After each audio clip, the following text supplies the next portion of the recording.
C'est par grâce, Seigneur, c'est par grâce. C'est par grâce, Seigneur, c'est par grâce.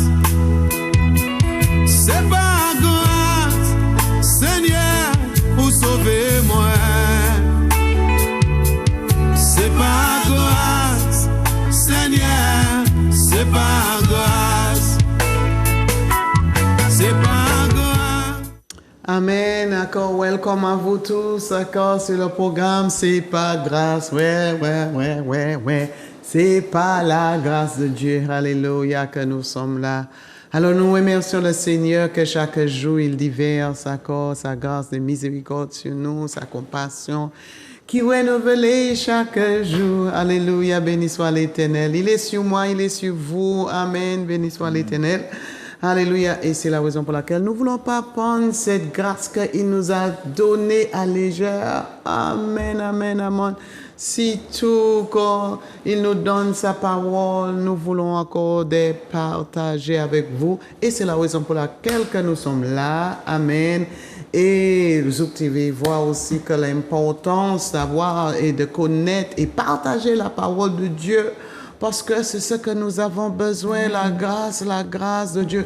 Plus nous demeurer dans la parole, plus qu'il nous donne grâce pour vivre. Amen. Alléluia. Béni soit l'Éternel Dieu. Et sa grâce est sur nous tous. Amen. Même si tu crois ou tu ne crois pas que c'est la grâce de Dieu. Amen. Béni soit l'Éternel, mon Dieu. Parce qu'il nous aime. Il aime l'humanité. Il aime l'humanité. Mais c'est l'homme qui va choisir qu'est-ce qu'il va faire avec celui-là qu'il a créé. C'est même comme nous. Des fois, nous avons nos familles, nos mamans, nos papas. C'est vrai que rien ne peut changer. Qu'ils sont nos mamans, ils sont nos papas. Mais c'est toi qui vas savoir comment que tu vas agir, comment tu vas prendre soin, comment que tu vas valoriser tes parents. Et c'est la même chose avec Dieu. Dieu dit que non, je te force personne. Amen. Alléluia. Alors encore, bienvenue à vous tous. Encore, je ne veux pas oublier les vacanciers qui sont là. Le bienvenu, sois béni encore. Alors, pas oublier, quand tu pars sur la plage, tu pars sur la mer, sur les bateaux, tu pars sur l'avion, quelque que soit. Pas oublier le fondateur. C'est Christ. Comme nous avons parlé dernièrement sur le mariage, le couple, la famille, c'est Christ. Alléluia. Et nous voulons encore continuer à partager cette parole avec vous parce que je sais que les familles sont attaquées tellement. Il y a tellement de découragement, tellement abandonnement. Les gens prêts à abandonner, les gens prêts à dire que oh là là, c'est fini, c'est odieux, il n'y a pas de sens. Oui, il y a des sens. C'est la raison pour laquelle encore nous avons besoin de la parole de Dieu. Parce que c'est lui qui a créé toutes choses. Comme le pasteur a dit dernièrement, c'est vrai que si je achetais une voiture Renault, je veux retourner s'il y a un problème aujourd'hui, if there is a breakdown dans la voiture. Qui ça? Je vais aller vers Renault ou les personnes qui vendent les pièces de Renault. Amen. Pour ma voiture. Parce que c'est Renault qui a créé, qui a fait cette voiture-là. Alors comme Dieu, c'est lui qui a créé la famille, le mariage et tout. C'est lui qui a établi. Alors quand il y a un petit breakdown, un didouille, anti-panne. Les fois, c'est anti-panne qui est là. Dans le mariage, oui, il y a des petits pannes qui viennent. Mais ce n'est pas des pannes graves mais c'est nous qui avons fait grave. Le Seigneur est là pour faire la réparation, le changement, le petit ajustement dedans. Les fois, les fois, voiture tombe la bombe en panne. Mais on appelle la mécanicien, un petit bagage, oui, qui est là, un petit truc. Des fois, il commande d'aller chercher en pièce. Et c'est une petite pièce, et avec cette petite pièce, vous voiture aller. Amen, alléluia. Béni soit l'Éternel. Voilà encore à l'écoute. C'est Pisule. Pasteur Frédéric. Cédric. Pourquoi je t'appelle toujours Ça m'arrive Frédéric? Cédric. Non, Cédric. Cédric. Cédric. Voilà. Voilà. OK. ça. Et Adeline. C'est ça, Adeline. Adeline. Oui. En English, Adeline. Je pensais que c'était Adeline, non? C'est Adeline. Adeline. Adeline. Adeline. Adeline. Yes, Adeline. Oh, you see, I'm forgetting my English. Adeline. I know of a girl. She's Adeline. Okay. Adeline. Adeline. You see, the French is so much is in me. Yes, welcome again sur le plateau des télévisions. Merci beaucoup. Non, c'est une joie. Bonjour à tous. C'est une joie d'être aujourd'hui encore avec vous pour partager autour de la parole et d'un sujet qui nous tient cher, qui est autour de la famille. Donc, merci beaucoup, Pasteur Luisa, pour cette invitation et cette opportunité. Amen. Amen. Et merci pour répondre à ma invitation, surtout le dernier minute. Merci encore et vraiment un plaisir. Je sais que ta femme, avec 4 enfants, c'est hands full, la main pleine. Même s'il y a des mamies qui aident, mais la main nous toujours remplie. C'est toujours remplie. Il y a toujours quelque chose à faire autour de la maison et je ne vois pas une femme qui reste cisée, bois croisé, un pied allongé et dit que les enfants, allez dans la réfugié, pensez que c'est que vous voulez, puis où là, et puis vous regardez télé. Je sais que tu es une femme. Regarde, tu sur ta tête là.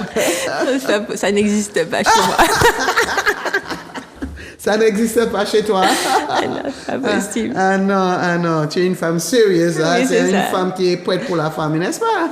Oui, clairement. Une femme debout qui est très investie, très impliquée et qui transmet aussi aux enfants, ce qui est important. Amen. Il faut aussi leur transmettre également. Donc, c'est une joie qu'on partage depuis 19 ans maintenant dans notre mariage. Amen, amen, amen. Et je souhaite que vous allez continuer plus encore, Amen. plus Amen. dans l'amour, Bien sûr. plus ensemble, plus connectés. Amen. Amen. C'est ça que Dieu a créé la famille. Hein. Plus nous entrer, c'est plus l'amour, plus des joies dans le mariage. Amen. Amen. Béni soit l'Éternel. Alors, nous étions sur vraiment les piliers de la famille, tout à dans la famille, de nous aider à construire. Et nous ne voulons pas waste time, encore gaspiller temps. Non, notre temps n'est pas gaspillé, du tout pas. Je ne vais pas utiliser cette mot-là, non. Tout le temps, toute minute que nous avons, c'est important et tout. C'est la raison pour laquelle que je veux demander ta chère femme de prier pour nous, en prière ouverte. Amen. D'accord. Yes. Seigneur, nous te bénissons, nous te rendons grâce pour ce moment de partage autour du thème de la famille. Nous prions que ces paroles que nous allons partager puissent toucher un cœur de chacun et de chacune afin de mettre en place quelque chose qui pourra produire un changement, produire une avancée, produire un déblocage, éternel mon Dieu, dans un couple, dans une famille, au sein des enfants également. Que vraiment, éternel, ce partage puisse permettre d'évoluer, d'aller de l'avant et ne pas rester dans nos anciens définisseurs, mais que vraiment nous puissions comprendre ta parole, ta vérité, ce que tu veux nous apprendre au travers de ta parole éternelle. Alors, sois béni, sois glorifié, que toute la gloire te revienne et que ton Saint-Esprit soit au contrôle. Amen. Amen, amen. Alors, Pasteur Cédric, Oui. je veux bien dire. C'est bien ça, parfait. Effectivement, on avait commencé à échanger sur les piliers de la famille. Et on a commencé en rappelant qu'il y a des familles qui sont bâties sur le roc. Et l'un des premiers piliers de cette famille, c'était Dieu, que Dieu soit au centre. Maintenant, on va avancer. Et il y a une deuxième chose que je veux partager, c'est qu'il y a un pilier qui est important, c'est le vivre ensemble. En fait, ça peut paraître simple comme ça, mais si vous allez même dans la constitution du mariage, la notion de vivre ensemble et de communauté de vie qui est utilisée dans les textes de loi, elle fait partie du devoir du couple et de la famille. Et en fait, ça nous ramène au fait que dans Genèse 2:24, Dieu a dit que l'homme s'attachera à sa femme et deviendra une seule chair. Donc on comprend bien qu'au départ, il y avait 2 personnes, et maintenant, il n'y en a plus qu'une. Ouais. Donc ça veut dire que, et c'est là qu'on parle de vivre ensemble, c'est que ça veut dire que ce qui est à toi est à moi.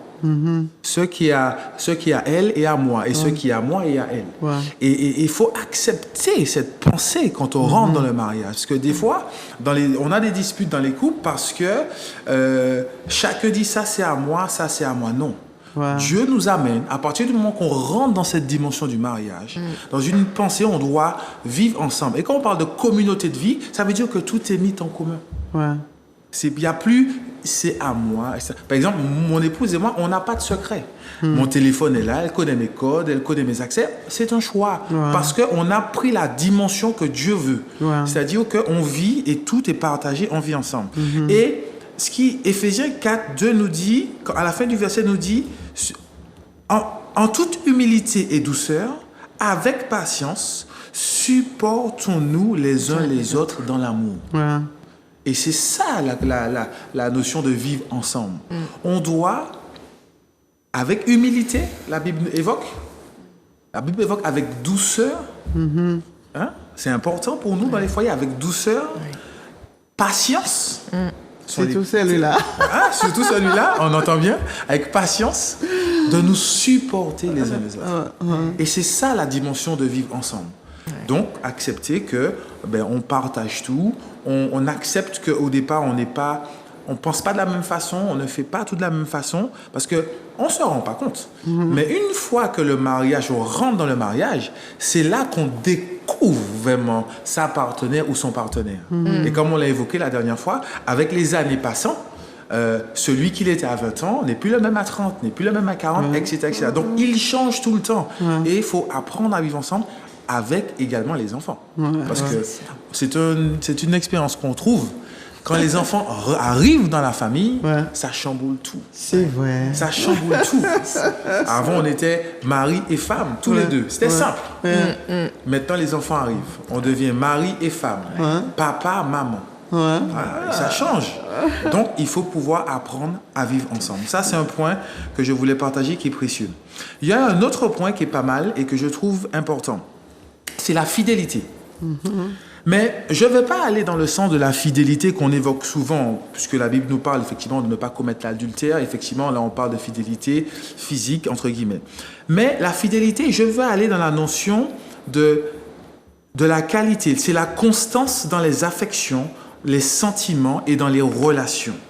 Et si on va dans une définition biblique du mot de fidélité, on dit que c'est une vertu qui fait référence à la fermeté et à la foi.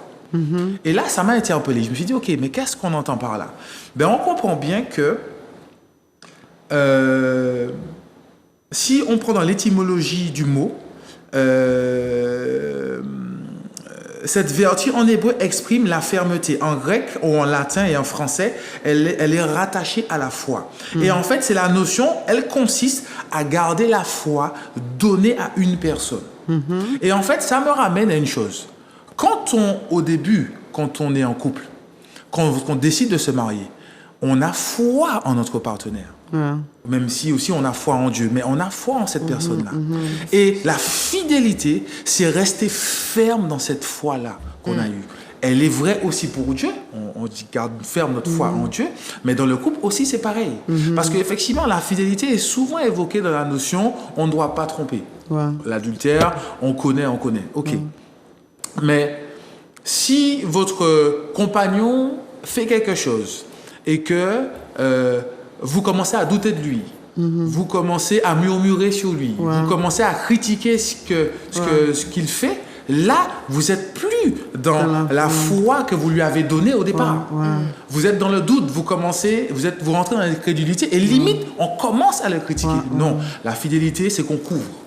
C'est vrai. On est dans une ferme, c'est une foi ferme. Ça demande de la force. Parce que peut-être qu'il sera critiqué des fois par les parents, par les beaux-parents. C'est possible. Mais je me suis marié avec, donc je suis fidèle, je reste ferme. Quoi qu'il en coûte, je prends la défense de mon épouse. Quoi qu'il en coûte, je sécurise mon épouse. C'est ça la ferme, être ferme et dans une foi que je lui ai donnée parce que je crois en elle. Et inversement. Et je pense que cette notion-là, il ne faut pas qu'on l'oublie. Il ne faut pas qu'on l'oublie parce que on pense toujours à l'adultère quand on parle de fidélité, à la tromperie, etc. etc. Mais avoir confiance en la personne avec qui on est, être ferme dans cette position-là pour la sécuriser, c'est un point aussi que je trouve qui est important et qui protège énormément. J'aime ça que tu as dit que la fidélité, c'est quoi? C'est important. Les fois, nous basons vraiment, nous mettons un accent sur la fidélité, c'est tu ne commets pas d'adultère, Exactement. tu ne convoites pas une autre femme ou un autre homme et tout, et nous restons que sur cet aspect-là, jusqu'à temps que nous avons dit que c'est le point pour que je puisse divorcer ou séparer, qu'il y a cette infidélité-là. Mais vraiment, tu as utilisé un point là où tu couvres la personne. Et combien de fois que nous sommes vraiment approuvés par cela? Peut-être, même si ta chère maman ou papa va te dire quelque chose qui est contraire le partenaire, que ça met en preuve pour toi. Est-ce que je veux couvrir mon mari? Exactement. Parce que ma mère a dit quelque chose, mon père ou ma famille, mais je dois être fidèle. La fidélité, c'est que je veux couvrir. Même si ce qu'ils disent, c'est vrai qu'ils voient. Oui. Mais la personne vient pour te dire, c'est pour avoir un mauvais regard vers la personne. Tu as commencé à changer et tu as moins confiance. La fidélité que tu as, même pour le couvrir, c'est plus là. Exactement. Et c'est très j'aime ce point que tu as fait sortir parce que c'est très important. Ouais. C'est là aussi que nous manquons de la fidélité vers notre partenaire parce que nous pas rester sur la couverture pour couvrir la personne. Et c'est tellement facile aussi. Et nous laissons nous exposer la personne à la danger, mais nous-mêmes, notre pensée va affecter et c'est là que nous devenons infidèles. Exactement, clairement. Et ce point-là, c'est pour ça que j'aime bien l'aborder dans ce sens-là, parce qu'on l'aborde beaucoup sur la dimension physique, mais couvrir son partenaire, c'est précieux. C'est très, très important. Et de n'importe où, partout où on va, avec mon épouse, quand on va à un endroit, quand il y a des discussions autres, si on n'est pas en phase, on se retire. Et s'il y a une discussion où j'entends des personnes, des garçons qui commencent à parler, à critiquer leur femme, moi, je ne parle pas de mon épouse parce que je dois la couvrir. Et des fois, ils me disent « Ah, mais toi, tu dis jamais rien. C'est que ton épouse est parfaite. » Ce n'est pas qu'elle est parfaite, mais ce n'est pas avec vous que je dois débattre. Parce que moi, j'ai foi en elle et c'est ma fidélité de la protéger, de la couvrir. Et après, si on a des sujets, on les traite entre nous, dans l'intimité du couple, mais pas avec tout le monde. Il faut vraiment que ce soit l'homme ou la femme couvrir son partenaire et c'est pour moi cette notion de fidélité. Et pour moi de cette fidélité découle aussi un troisième point qui est la notion du respect. Le respect aujourd'hui, pour moi c'est considérable. On doit accorder son respect dans le foyer et dans Proverbe 14, on dit que la personne qui respecte le Seigneur est en sécurité car il protège ses enfants. Donc dans notre couple aussi, comme on l'a évoqué la fois dernière sur le fait que Dieu est au premier, si on respecte Dieu, si déjà on est dans la position où on a un respect pour Dieu, alors automatiquement l'Esprit de Dieu va nous pousser dans une posture où on respectera notre partenaire. Peu importe ce qui se passera, même si on n'est pas d'accord, même si on n'est pas content, même si on est en désaccord, mais on va se comporter toujours dans une position respectueuse. Et je le témoigne souvent de mon épouse. Des fois, dans des discussions, moi, je peux peut-être me mettre en colère ou parce que je ne suis pas d'accord ou monter le ton. Mais par respect, elle va me dire, écoute, tu es en train de t'énerver, donc on va se calmer, on va arrêter de parler, on va reprendre. Mais dans d'autres couples, peut-être que la femme va monter plus haut. Oui. Et c'est au plus monter. À un moment donné, s'il n'y en a pas un qui a cette sagesse de dire, OK, par respect pour toi, par respect pour les enfants. Ouais. C'est terrible pour les enfants d'entendre des parents se disputer. Oh, mon Dieu. Mais par respect. Et des fois, mon épouse m'interpelle souvent, me dit, attention Cédric, les enfants c'est là. On va dans la chambre pour discuter de ce point-là, on n'en parle pas devant les enfants. Ça, c'est une forme de respect aussi pour eux. Parce qu'on les préserve. Et ça, c'est très, très important. Respect pour Dieu nous donne un respect pour nos conjoints et nous donne automatiquement un respect pour nos enfants. Parce que la famille aussi, on aime bien dire, enfants, obéissez à vos parents. Mais la Bible dit aussi, parents, n'irritez pas vos enfants. D'une façon ou d'une autre, ça va dans les deux sens. Donc ce respect-là, on doit... Oui, et combien de fois que les parents peuvent irriter les enfants par leur comportement. Excès d'autorité. Un excès d'autorité, clairement. Et puis des fois, on utilise la Bible pour dire aux enfants qu'il faut obéir. On utilise la Bible, mais c'est un excès d'autorité. Et si l'enfant avait le discernement, il pourrait dire, oui, mais papa, la Bible dit aussi, tu ne dois pas irriter tes enfants. Parce que ça va dans les deux sens. Mais généralement, on prend toujours la partie de la parole qui nous arrange. Généralement, on utilise toujours la partie qui nous arrange. Et toujours de cette pensée de respect, dans Marc 3, 25, il nous dit, et quand les gens d'une famille se battent entre eux, cette famille ne pourra pas continuer à exister. Je trouve ça terrible. Mais c'est la Bible qui le dit. La Bible nous dit que, et quand les gens d'une famille se battent entre eux, cette famille ne pourra pas continuer à exister. C'est vrai. Donc ça nous montre à quel point le respect doit être au cœur de notre famille. On peut ne pas être d'accord. On peut ne pas être content. Mais comme je dis à mes enfants, on doit apprendre à exprimer un désaccord dans le calme, dans la douceur, simplement. On peut ne pas être d'accord. Par contre, toujours se respecter mutuellement. Je pense que ça, dans un foyer, c'est précieux. C'est précieux. Et si les parents se respectent entre eux, vous verrez que les enfants, ils vont suivre. Les enfants aussi, ils vont suivre parce qu'ils nous observent énormément. Énormément. Et je finirai sur un dernier point que je trouve aussi intéressant, c'est l'assistance. Dans 1 Timothée 5 au verset 8, la Bible nous dit, si quelqu'un ne s'occupe pas de sa famille, surtout de ses parents les plus proches, il a rejeté la foi. Ce verset, il est puissant. La Bible dit, si quelqu'un ne s'occupe pas de sa famille, surtout de ses parents les plus proches, donc on avait parlé la semaine dernière des grands-parents, donc ça les intègre aussi là-dedans, les plus proches. La Bible nous dit qu'il a rejeté la foi. Il est plus mauvais qu'un incroyant. Vous imaginez?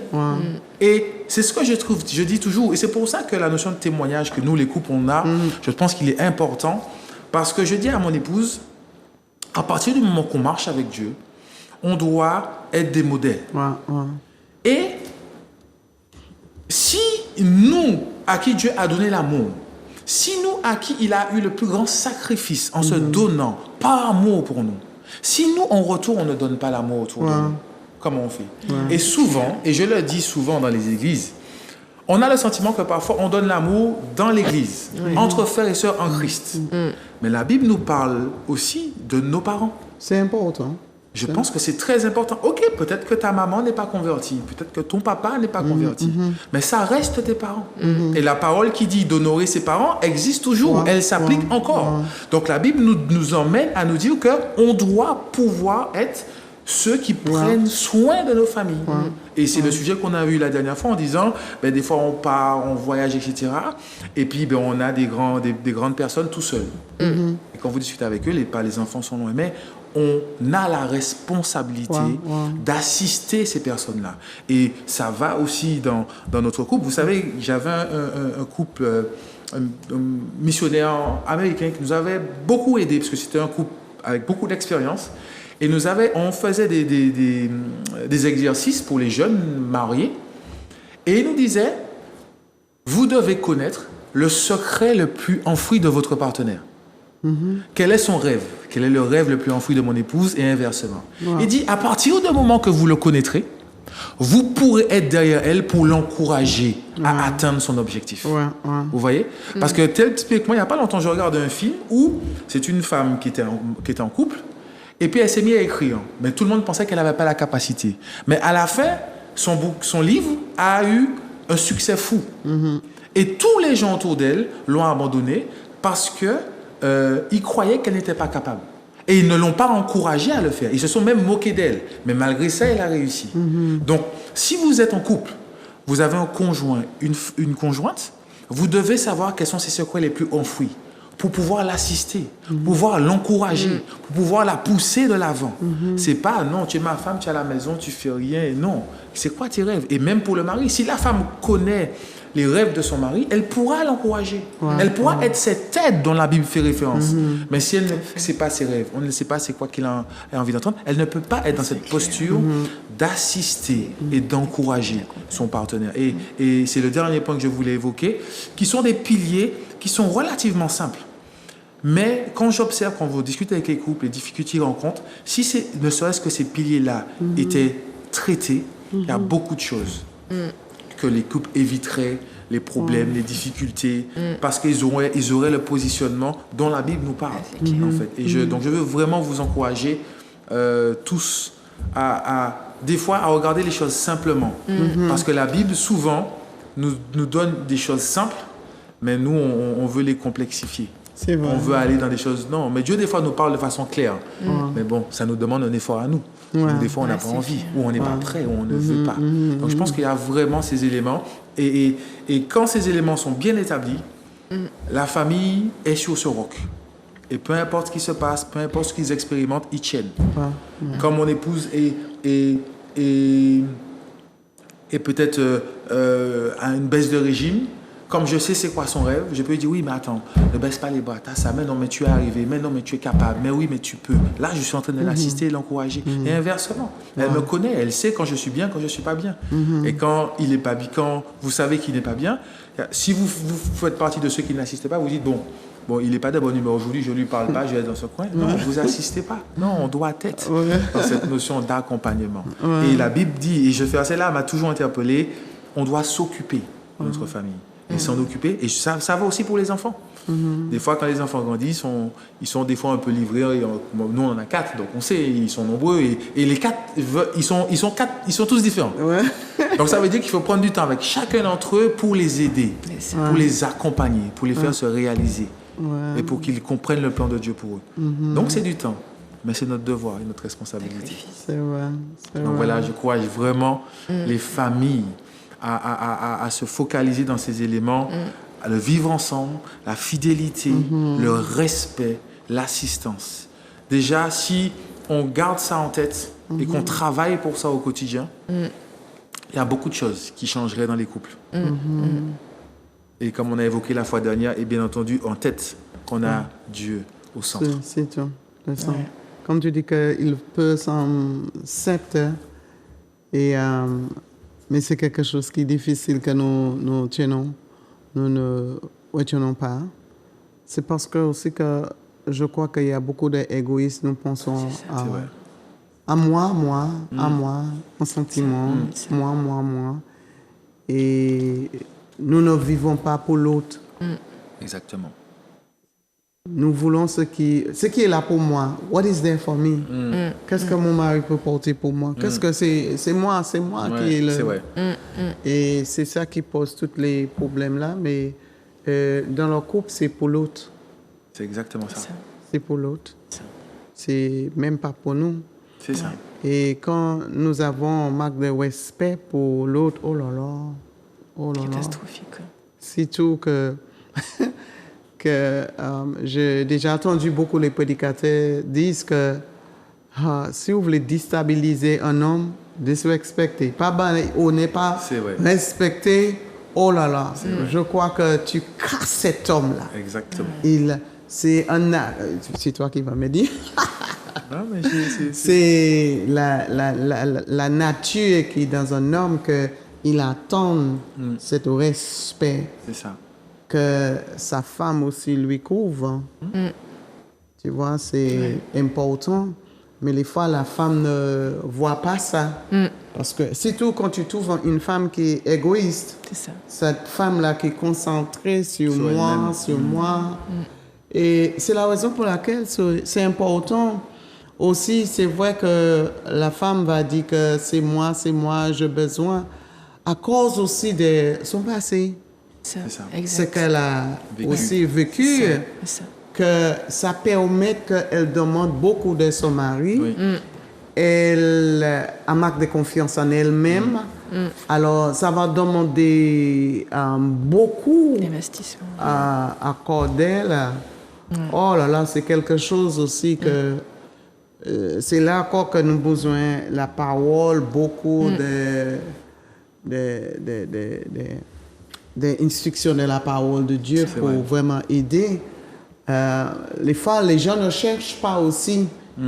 Ils ne cherchent pas. C'est vrai qu'ils prient, je prie, et puis c'est tout. Et puis, ils attendent qu'un miracle Descend, tombe. clairement, ouais. Mais les fois, des échanges, béni soit l'Éternel, que nous avons des leaders, même aussi que les leaders passent des moments difficiles aussi. bien sûr. Mais la véritable parole de Dieu, mais Dieu toujours met à côté de nous des personnes qui peuvent nous aider, mais les fois, nous ne cherchons pas, nous voulons pas. Les fois, nous sommes honte de parler Exactement. de notre faute, nos faiblesses. C'est ça. Alors, ça laisse installer de nous, et puis après, avec ce qui reste installé, en moment il veut sortir, et qui ça nous voulait faire, c'est boxer la personne avec ce qui sort C'est ça.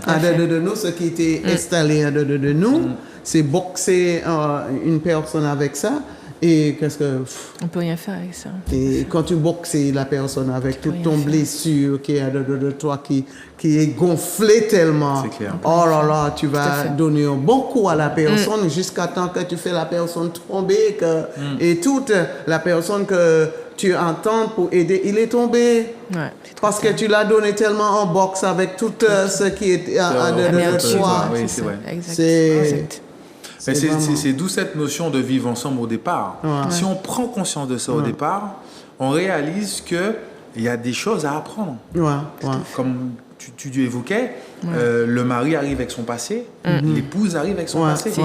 Donc si le couple est déjà conscient qu'ils doivent apprendre à vivre Ouais, ensemble, ouais. donc ils vont déjà dire, OK, toi, qu'est-ce que tu aimes? Toi, qu'est-ce que tu n'aimes pas? Etc. Pour apprendre à se connaître. Ouais, tout à fait. Apprendre à se connaître. Et dans la notion d'assistance, quand on sait le passé, peut-être une souffrance que la personne a vécue, mais si le mari ne se soucie pas de ça, en disant « Ah ok, c'est bon, c'était il y a 15 ans, il y a 20 ans, Ouais. c'est bon, on peut avancer. » Non. Mais s'il est dans une notion d'assistance, il va dire, il aura de l'amour et de la compassion. Dire, oui, ben, je comprends, comme tu as vécu ça, c'est pas évident, mais c'est pas grave, je vais t'aider. Je vais t'encourager, je vais t'accompagner. Mais quelle manière quand tu vas aider, t'accompagner?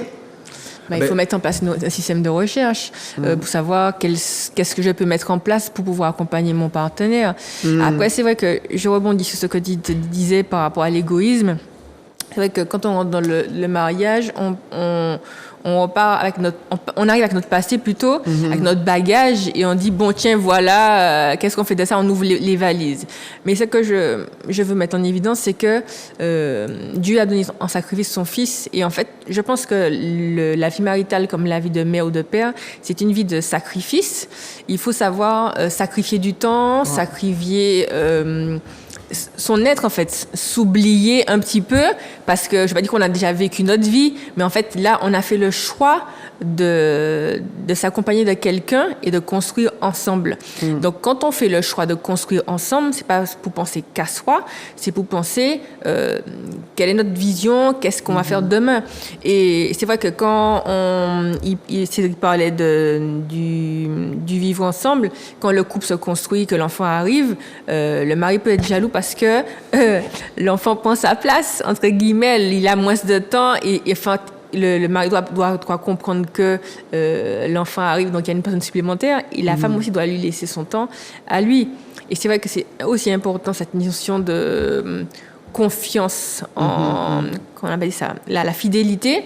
C'est-à-dire que moi, j'aimais ça aussi sur le stade d'avoir confiance en l'autre. C'est-à-dire que si tu as confiance en qui est ton partenaire, tu ne vas pas le trahir. Trahir, c'est quoi? C'est vrai que, comme il disait, on va dans des réunions et la femme comme le mari discrédite, entre guillemets, son partenaire. Et ça, ce n'est pas une bonne chose parce que la personne peut perdre confiance en elle et puis se dire « Ah, c'est comme ça que tu me vois au final. Ouais. » Donc, c'est pas... Et ça peut créer des tensions dans le couple et au final, rejaillir sur les enfants. Donc, c'est vrai qu'il est important de se sacrifier, entre guillemets.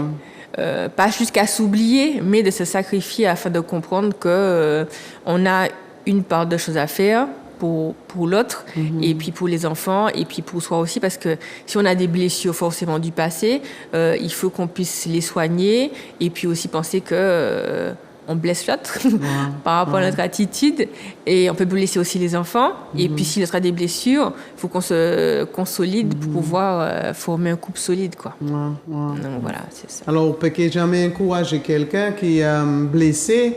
Si tu as des blessures, pas entrer dans un mariage avant de... C'est compliqué, ouais. De surtout parler de ça. C'est ça, il faut traiter. Jusqu'à temps parce que... D'être stable. Si tu entres croyant, oh non, bon Dieu va prendre soin de ça. Mais changer la personne, Dieu, il est toujours là pour nous aider. Oui. Mais il est un gentleman. Si tout maintenant tu as fait ce choix-là de marier avec cette personne-là, c'est toi qui vas l'inviter. Hein? Seigneur, voici. Mais avant d'entrer dans un mariage où là que vraiment tu as des blessures, régler ça ensemble avec le Seigneur, avec un aide, une personne qui peut t'assister. Pas courir croyant que, oh là là, surtout nous dans la famille chrétienne, que nous allons, oh là, il prêche, oh là, parce que c'est lui qui prêche, alors, oh, voici il même aussi, et puis tu entres, mais avec toute le blessure. Ah non, il faudra nous régler ça avant. C'est clair. Ah, mais complètement.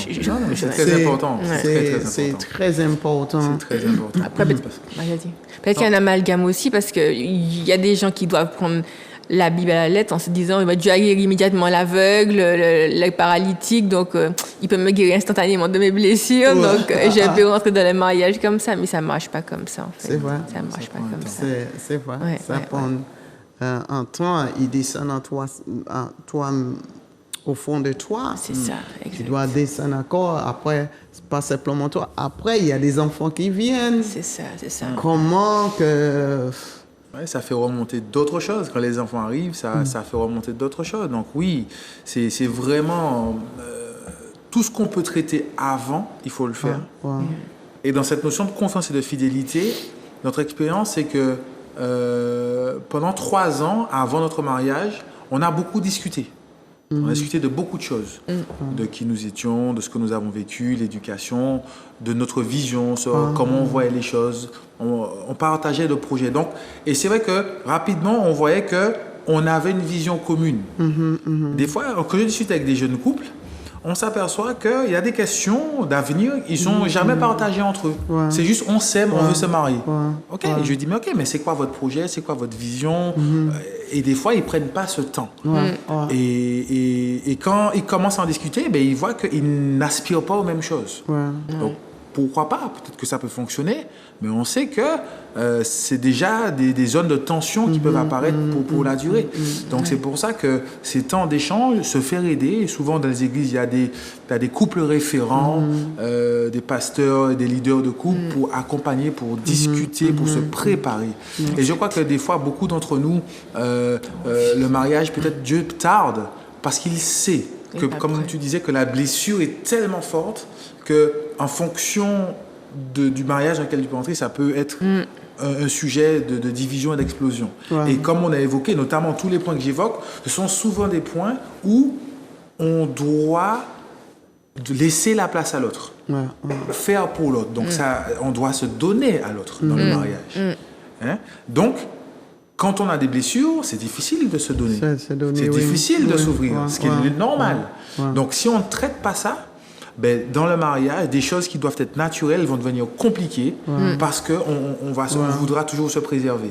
Alors qu'on doit essayer d'arriver dans une relation de couple, de cette fidélité où, non, j'ai confiance. Donc, aujourd'hui, moi, mon épouse, c'est ma confidente. c'est mon ami. Mes sujets intimes, c'est avec mon épouse. Après, aujourd'hui, dans le ministère, j'ai mon pasteur leader avec qui je parle sur certains sujets, mais là, c'est plus par rapport au ministère. Mais dans ma vie personnelle, la première personne à qui je parle de mes sujets, c'est mon épouse. C'est quasiment impossible que je parle de quelque chose de personnel à un ami, un collègue, à quelqu'un, sans avoir d'abord parlé à mon épouse. Wow. Et des fois, en parlant avec elle, elle me dit, tiens, oui, mais dans ces cas-là, cherche quelqu'un plus spécifique dans le domaine. Wow. Mais il y a cette fidélité, cette confiance qui fait qu'on n'a pas de secret. On n'a pas de secret parce qu'on a fait ce cheminement de guérir, qu'on a fait aussi entre nous, dans le couple, parce que voilà, on a grandi comme ça, pour nous mettre dans cette fidélité et cette confiance en mon épouse et en Dieu, qui fait que il n'y a pas de doute, même si des fois c'est pas clair, mais je ne doute pas. Parce que tout ce que Dieu fait est bon et parfait. C'est important, c'est important. Oui. Parce qu'il y aura les plus qui vont venir. Mais quand nous commençons à douter, quand nous commençons à ne pas avoir la confiance dans la personne, oh là là, nous sommes sur la route de... Ça commence à tanguer dans le mauvais sens, c'est clair.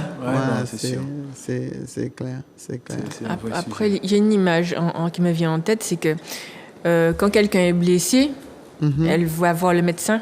C'est-à-dire que si tu es tombé en fonction de la gravité de la blessure, tu peux prendre ta biceptine, ton petit pansement et puis tu te soignes. Et si c'est une jambe qui est cassée, il faut que tu ailles te faire soigner à l'hôpital, aux urgences, avec le médecin, que tu mettes un plâtre. Donc il y a quand même une convalescence à accepter et puis une immobilité à avoir.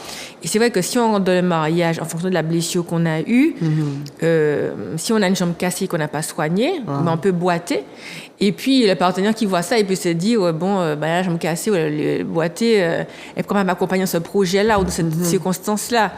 Donc, c'est vrai que c'est un peu embêtant de ne pas parler dès le départ de qui on est, de notre parcours, d'où on vient, de qui on est. Voilà. Mais charge à l'autre aussi de prendre le temps d'écouter et d'avoir suffisamment d'amour et de sacrifice pour pouvoir comprendre, entendre. Et puis, parce que le but, c'est que la personne te parle à un instant T, mais là, tu vas devoir l'écouter 20 ans, 40 ans et plus, quoi, parce que tu as choisi de te marier avec elle. Donc voilà. Donc, c'est un exercice au quotidien. Voilà. Amen, amen, alléluia. Je suis content que vraiment pour ce sujet-là, parce qu'on a besoin. Vraiment, les couples la famille sont tellement attaquées quand nous ne savons pas quoi de faire, comment de faire. Vraiment, nous voyons que ce que Dieu vraiment avait, même pour le bien pour cette famille, que nous voyons que c'est déchiré, c'est détruit. Amen. Toutes les familles sont dans le déchir parce que, comme la parole de Dieu dit que à cause de la marque de la connaissance que mon peuple, les mariages entre les péris, la famille entre les péris. Amen. Mais que le Seigneur encore vous donne la sagesse. Allez auprès de lui, il sait comment de parler, comment de révéler. Même quand tu vois que Seigneur, je n'entends pas, je ne comprends pas, même quand il te donne la parole que tu ne comprends même pas, il va te mener vers quelqu'un qui va affirmer la même parole qu'il t'a déjà donnée. Amen. Dieu, il est fidèle. Fais confiance, peut-être, il y a quelqu'un.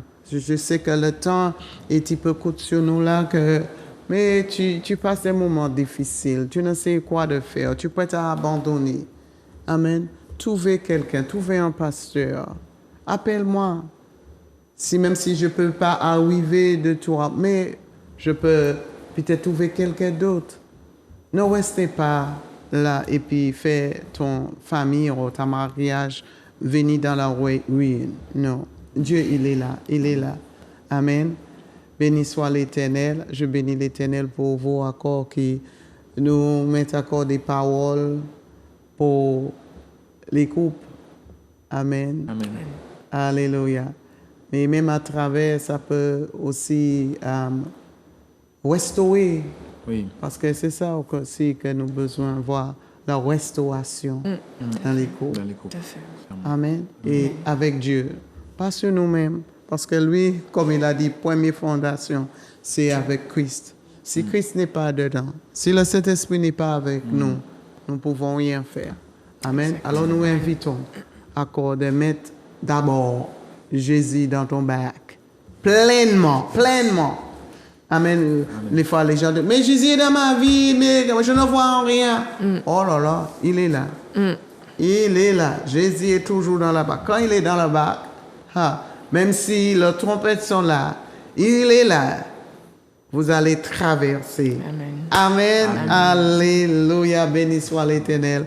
Le temps est court, mais fais confiance à l'Éternel pour restaurer, pour transformer, pour t'aider encore dans votre couple. Amen. Et si tu es sur le point aussi des mariages, pensez encore les paroles que nous avons dites avant d'entrer à dedans. Trouvez encore des enseignements qui vont te aider. Amen. Si tu avais un passé vraiment qui était blessé, qui était vraiment mauvais, avant d'entrer dans le mariage, même si tu as trouvé le Mr. Right ou le Madame Right, cherchez premièrement, vraiment, d'avoir des paroles, des temps de session pour t'aider de guérir avant d'entrer. Amen.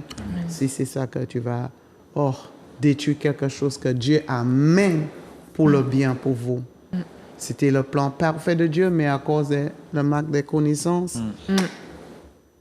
Alléluia. Amen. Béni soit l'Éternel Dieu des grâces. Encore merci, Pasteur Cédric et notre sœur Adeline. Que le Seigneur vous bénisse richement et tu continues pleinement aussi d'enseigner, de parler, que vous soyez un exemple, un modèle. Amen. Toujours. Premièrement pour tes enfants. Surtout. Premièrement pour tes enfants et ceux qui sont autour de toi. Amen. Comme je dis que simplement je vous regarde et je dis, c'est une belle coupe qui est là. Amen. Amen, béni soit. Regarde, je ne même pas connaître ton nom, mais simplement observons, vous regardez. Et il y a beaucoup qui vous regardent. Ouais, je dis encore à la prochaine, que le Seigneur vous bénisse richement. Merci de passer du temps avec nous et pas oublier le croisière 2024. Appelle-nous pour les informations. Viens avec nous. Pas simplement appeler, ni en penser de venir avec nous. Amen. Sois béni au nom de Jésus. Amen. C'est pas grâce, Seigneur, c'est pas grâce. C'est pas grâce, Seigneur, c'est pas grâce.